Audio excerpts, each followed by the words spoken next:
prihatinkan. Mbah Soleh Sakarudin dan Mbah Soleh Semendi dalam penelitian terbaru kami ternyata bukan berasal dari Yaman. Di masa kekinian Allah telah membukakan pintu-pintu ilmiah baik dari manuskrip yang kemudian ketemu dan juga data-data penelitian dari tes YDNA. Dari tes YDNA alhamdulillah terbukti bahwasanya meskipun wajah kami tidak terlalu ngarap, tapi alhamdulillah beberapa zuriat wali Songo atau wali Nusantara yang sudah dites alhamdulillah masih ketemu kode mutasi genetik yang bersambung kepada alul bait Nabi.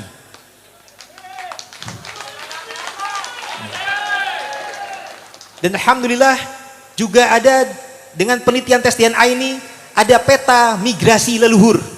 Ternyata peta migrasi leluhur kita tidak dari Yaman. Dalam tes DNA itu terdeteksi bahwasanya leluhur kita itu berasal dari Hijaz, Arab Saudi, pindah ke Irak, dan Iran, kemudian pindah ke Asia Tengah, yakni Uzbekistan, lantas pindah ke Asia Selatan, lantas India, Pakistan, lantas pindah ke Asia Timur dan Asia Tenggara Nusantara. Ternyata tanpa melalui Yaman sama sekali untuk wali-wali Nusantara. Andai kata lewat Yaman, semestinya ada 9 generasi di versi tersebut yang tercatat dalam beberapa versi silsilah. Namun nyatanya tidak. Konon katanya para wali Nusantara termasuk Mbah Soleh Semendi, termasuk Sunan Gunung Jati, Hasanuddin Banten, konon adalah keturunan daripada Abdul Malik, konon adalah keturunan daripada Ahmad Al-Muhajir yang berputra Ubaidillah, yang berputra Alwi, yang berputra Muhammad, yang berputra Alwi, yang berputra Ali Qoli Qosam, yang berputra Muhammad Soib Mirbat, yang berputra Alwi Abdul Fagih, dan berputra Abdul Malik. 9 generasi ternyata tidak terbukti. Tidak ada satupun jejak dalam data tes DNA leluhur wali Nusantara ini berasal dari Yaman. Nah, ini ternyata sinkron dengan sejarah kita. Ketika kami meneliti sejarah, ternyata para wali Nusantara, sebagai misal Ayah Sunan Ampel, gelarnya adalah Ibrahim Asmarakandi, artinya dari Samarkand, Asia Tengah. Bukan Ibrahim Yamani, bukan Ibrahim Hadromi. Dan gelarnya juga Mahdum. Misalkan Sunan Bonang Mahdum Ibrahim, bukan Habib. Andai kata berasal dari Yaman, mestinya Mahdum Habib Ibrahim. Begitu pula Syarif Hidayatullah Sunan Mahdum Gunung Jati, bukan Habib Gunung Jati. Artinya wali Nusantara ini bukan berasal dari Yaman. Nah, kita ada pembelokan sejarah yang terjadi di masa lalu yang kini sudah saatnya ini terbuka untuk kita sampaikan, untuk kita luruskan.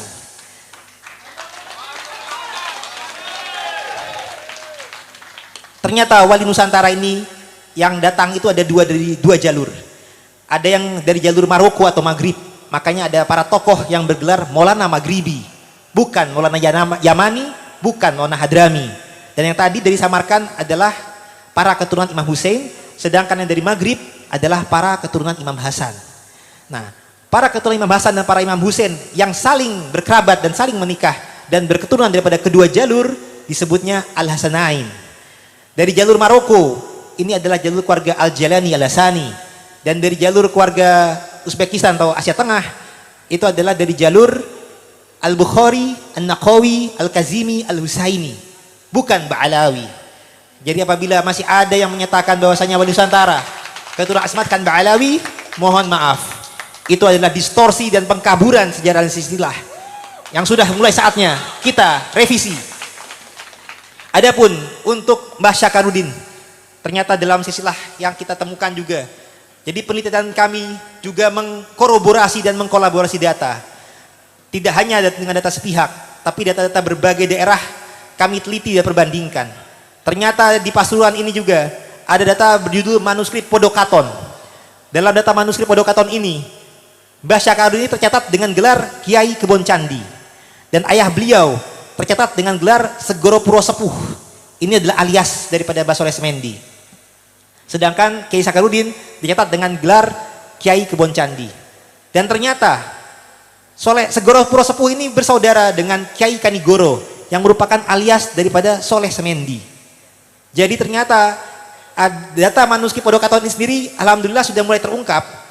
Mereka ini adalah kakak beradik, yakni Sulaiman Mojo Agung dengan Mbah Soleh Semendi. Dan mereka ini tercatat adalah anak daripada, kalau dalam data Kebon Candi tercatatnya adalah anak daripada Sunan Cirebon ing Gunung Jati. Nah, berarti anaknya Sunan Gunung Jati.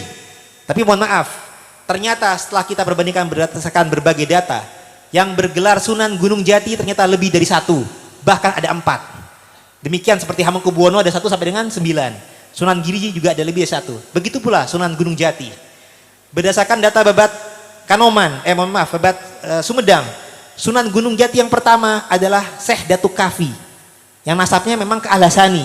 Beliaulah yang paling awal mendirikan pesantren atau semacam kasunanan di Gunung Jati. Itu adalah Syekh Datuk Kafi alias Syekh Idofi Mahdi. Beliau adalah Sunan Gunung Jati yang pertama. Sunan Gunung Jati kedua adalah menantu beliau, yakni Syarif Hidayatullah Sunan Mahdum Gunung Jati Al-Husaini. Jadi mertuanya Hasani, menantunya Husaini. Kami keluarga Kesultanan Banten dari garis laki bersambungnya kepada Syarif Hidayatullah Sunan Mahdum Gunung Jati yang kedua, yang jalur Al-Bukhari Al-Husaini. Tapi beberapa dari kami ada keturunan tautan garis perempuan kepada Syekh Datuk Kafi. Syekh Datuk Kafi tadi menurunkan keluarga jalur Sumedang dan jalur Arya Tangerang.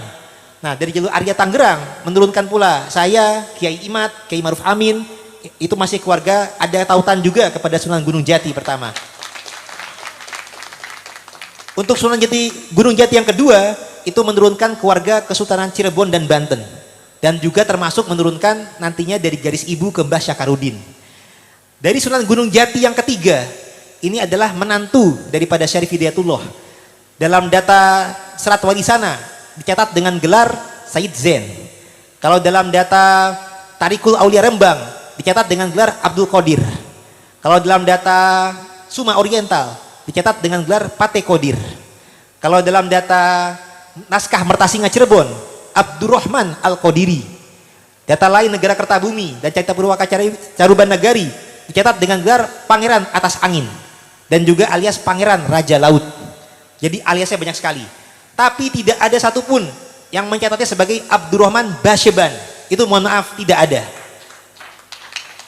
Sehingga kalau kita merevisi kembali, ternyata luhur ini bukan Abdurrahman Basyeban Ba'alawi.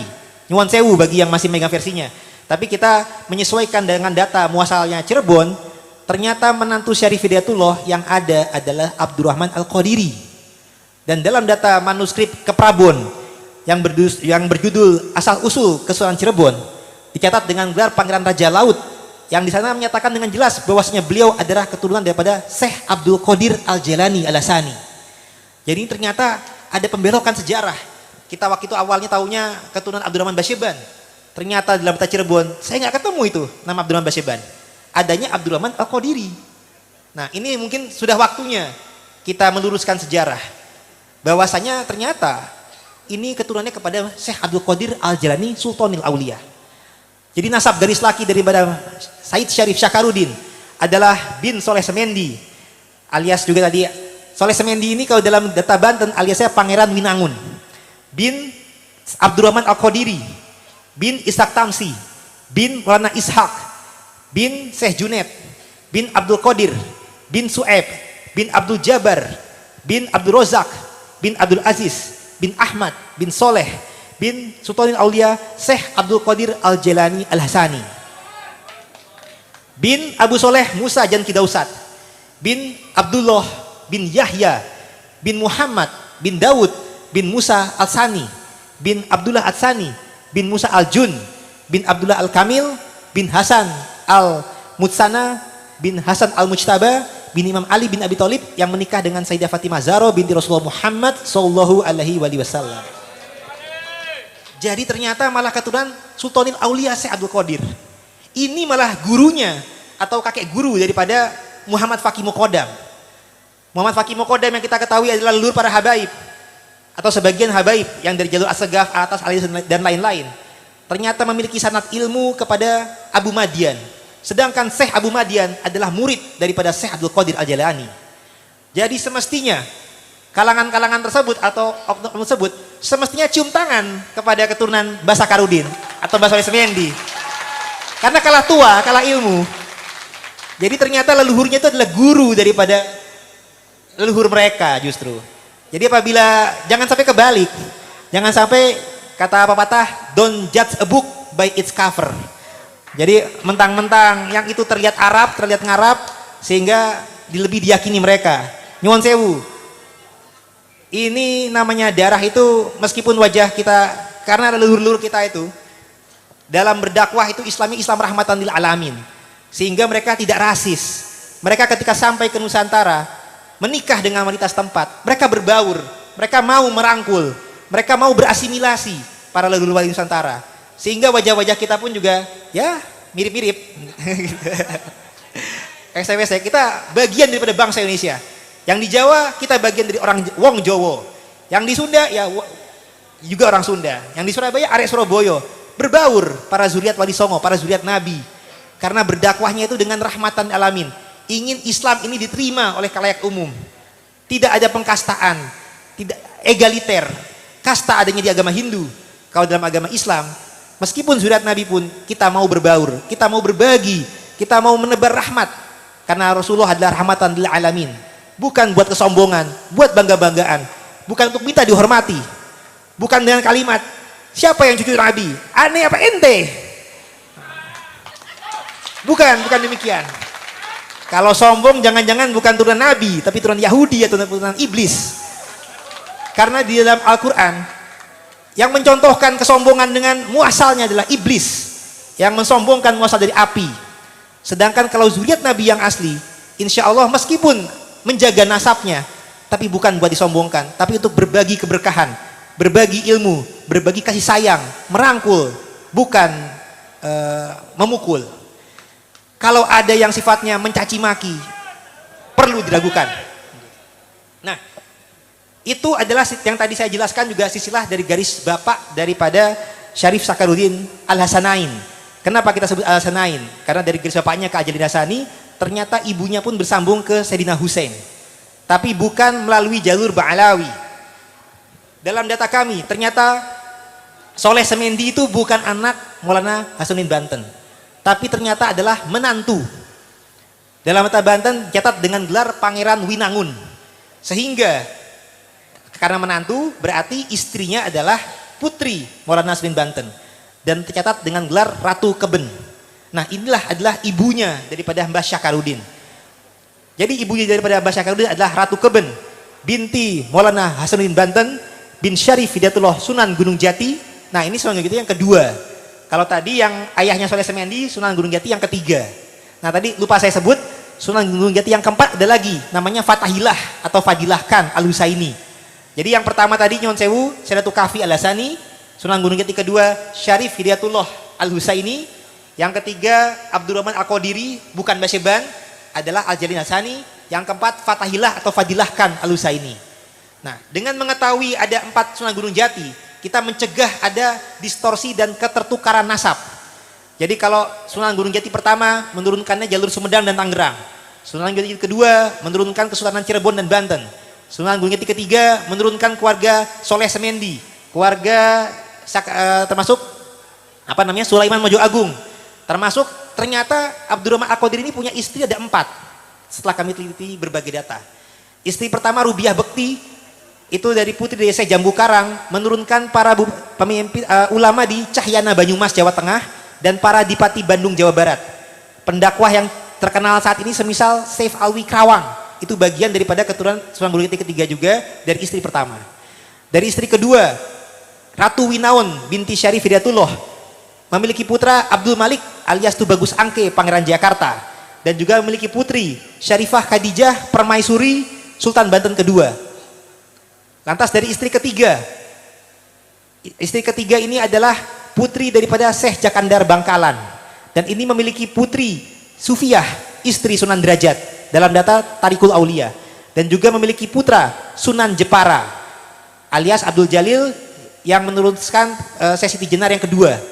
Jadi jalurnya ada 2 Sesi Tijenar, nah ini yang Sesi Tijenar kedua namanya adalah Sunan Jepara. Dari istri keempat inilah yang berasal dari Malaka, tapi terah Sunan Ampel. Jadi yang istri keempat daripada Abdurrahman Al-Qadiri, bukan Basyeban, dikenal dengan nama Syarifah Khadijah. Syarifah Khadijah ini dalam keluarga riwayat Sunan Derajat kita temukan adalah putri daripada Alwiyah binti Sunan Ampel. Jadi bukan putri Syarif Hidayatullah. Nah, sedangkan Alwiyah memiliki alias Nyai Ageng Malaka ternyata adalah istri daripada Khalifah Haji Usman bin Ali Murtado bin Ibrahim Asmarakandi bin Jumadil Kubro Al-Husaini. Jadi ternyata banyak hal-hal yang distorsi yang sekarang ini mulai waktunya kita luruskan. Nah, dari istri keempat inilah berputra Sulaiman, yang pertama Soleh Semeni lebih dulu, baru Sulaiman Mojo Agung. Itu empat istri dan keturunan daripada Abdurrahman Al-Qadiri, non Basyeban. Nah, sedangkan kalau Fatahilah atau Sunan Gunung Jati yang keempat atau Fadilah Khan, ini berketurunan kalau garis perempuan di Cirebon, kalau garis laki itu di Lampung. Contohnya pahlawan Raden Inten, itu adalah keturunan Sunan Gunung Jati yang keempat.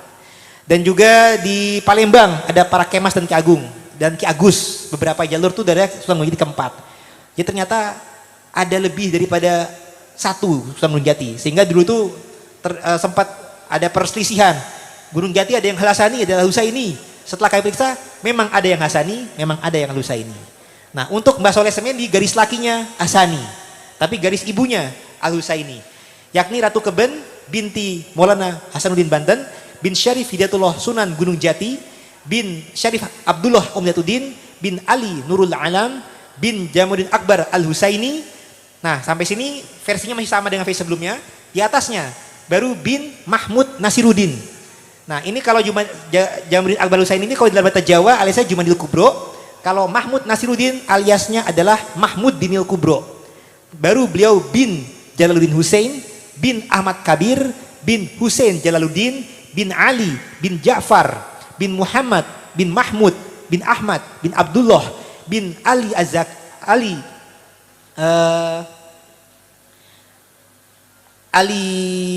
Azaki, kemudian baru bin Ja'far, Ali Al-Asqor, baru bin Ja'far Az-Zaki, baru bin Imam Ali Al-Hadi An-Naqi, bin Imam Muhammad Al-Taki, bin Imam Ali Arido, bin Imam Musa Al-Kazim. Nah, sebelumnya dilencengkan, bukan kepada Imam Musa Al-Kazim, tapi kepada adiknya Ali Uraid. Ternyata kakaknya Imam Musa Al-Kazim, bin Ja'far Shadiq, bin Muhammad Al-Bagir, bin Imam Ali Zainal Abidin, bin Imam Hussein, bin Imam Ali bin Abi Thalib, yang menikah dengan Sayyidah Fatimah Zahra binti Rasulullah Muhammad Sallallahu Alaihi Wasallam. Jadi ternyata bukan dari jalur Ba'alawi, ada yang Hasani, ada yang Husaini, mereka saling berkerabat. Hasaninya pun Al-Jalali ini juga memiliki DNA yang sama, itu dari Hijaz ke Irak, Iran, kemudian ke Pakistan. Nah, dari Pakistan ada persinggahan ke Maroko. Ada persinggahan ke Maroko, baru mereka ke Asia dan akhirnya nyampailah kepada kita-kita. Artinya ini para leluhur kita ini luar biasa. Mereka demi dakwah mau pindah ke Nusantara. Beda dengan jalur lain. Mereka pindah untuk mencari nasib yang lebih baik.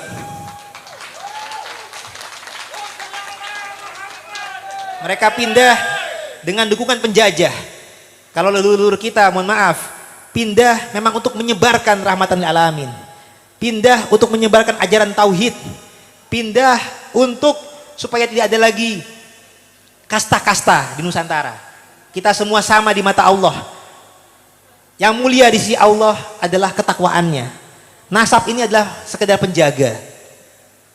Ada suatu pepatah, apabila atau suatu cerita ini, kalau ada anak macan, tapi dia itu kesasar, kemudian dipelihara oleh kumpulan domba, maka kalau jadi kecil dia akan menganggap dirinya sebagai domba. Sampai suatu ketika dia tahu bahwasanya dia itu keturunan macan yang asli, baru dia bisa menjadi raja hutan. Atau juga permisalan lain adalah anak burung elang yang apabila dia diasuh oleh anak ayam, dia tidak akan menjadi sadar bahwasanya dirinya adalah elang. Dia akan menganggap dirinya bagian daripada anak ayam. Tapi kalau kita luruskan kembali sejarah, bahwasanya kalian-kalian ini adalah keturunan orang-orang besar.